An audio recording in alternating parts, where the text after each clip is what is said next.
Jose Francisco Torres, my guest, the newest member of Switchbacks FC. And to that end, Jose, you've done a lot of winning in your career. You've represented this country at its highest level on its biggest stage.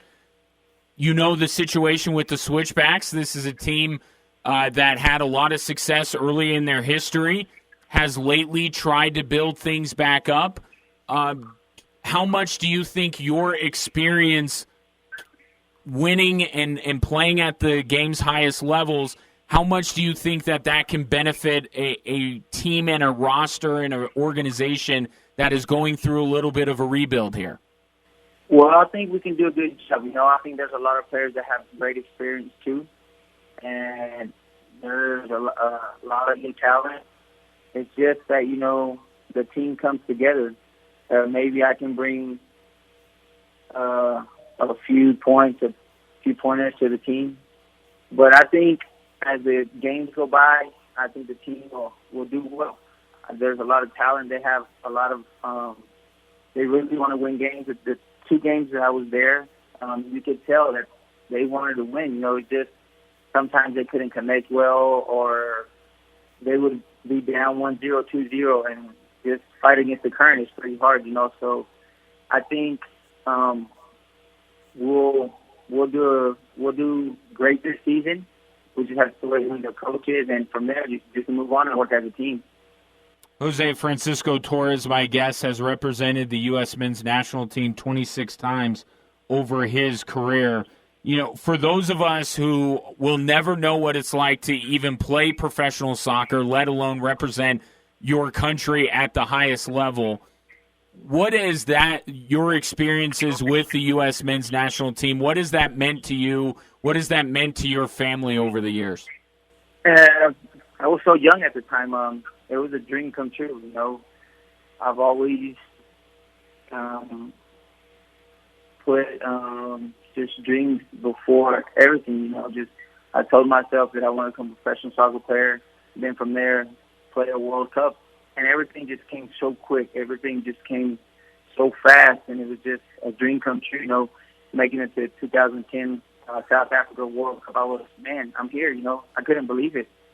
And just being with great guys, Landon Donovan, Clint Dempsey, Tim Howard, Bob Bradley, who else? Josie Altador, Carlos Bocanegra, just a lot of those guys that I grew up watching play. I was with them now.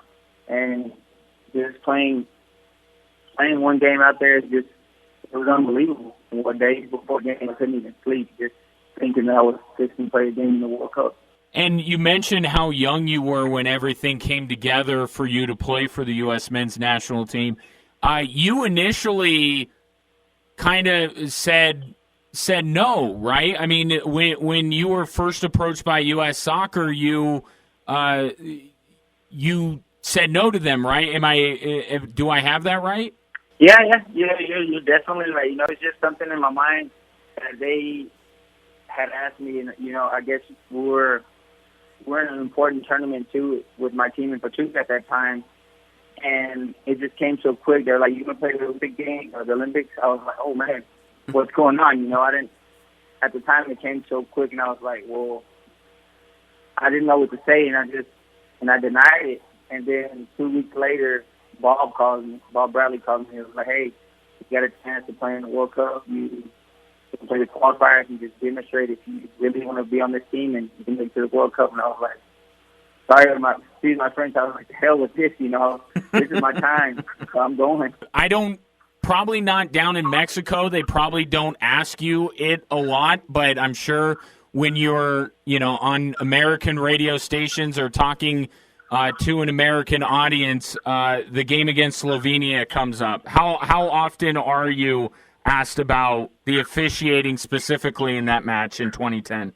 Well, here, when I go to the States, I guess when I'm with my family or friends, they know I'm basically stuck with soccer 24/7. So not many people, we don't talk about soccer that much, just on my dad's side, because he's from Mexico, and all his friends, I guess they get excited when they see me and ask more about here in Mexico. But when I get a chance or somebody talks about that game, it was a big game for me. You know, it was we were down 2-0 at half, and the second half I was taken out, but we tied 2-2. And I guess we're a team, you know, so we all worked as a team that day, and we tied 2-2, and it was just something unbelievable that I couldn't believe that I was just playing in the match in the World Cup. But you should have won, Jose. I mean, you guys deserved to win that match, and, you know, some unfortunate decisions made by the officials kind of kept you guys from that. But I don't know. In a weird way, I'm sure you would have rather won the match, but I would imagine it kind of galvanized you going into the game against Algeria, no? Yeah, I think that would have motivated us a little bit more, you know, because we could win that game second half. We were on their side of the field the second half, and it just the ball didn't go in. We got caught offside on the goal, so you know we're unlucky. But the third game, it was against Algeria. It was a crazy game. You know, the last goal was Brandon Donovan. It was unbelievable, and I think that was the way to win that game. You know, it was just so tight. And in the counterattack, I think they did a good job, and we got the win on that game.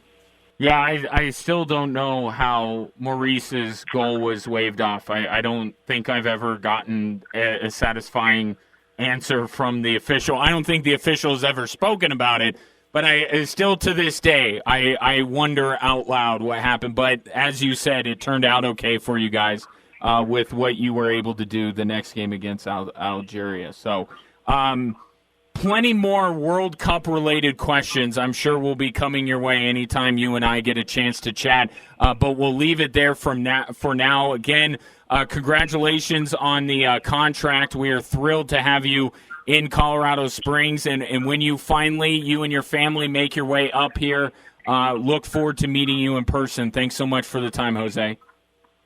Thank you for having me, Ryan, and anytime you want to talk, I'll be here. Absolutely, man. Don't give me your number because I'll be texting you all the time. So we'll just leave that to our in-person visits. Thanks, Jose. All right, have a good one. Yeah, you too.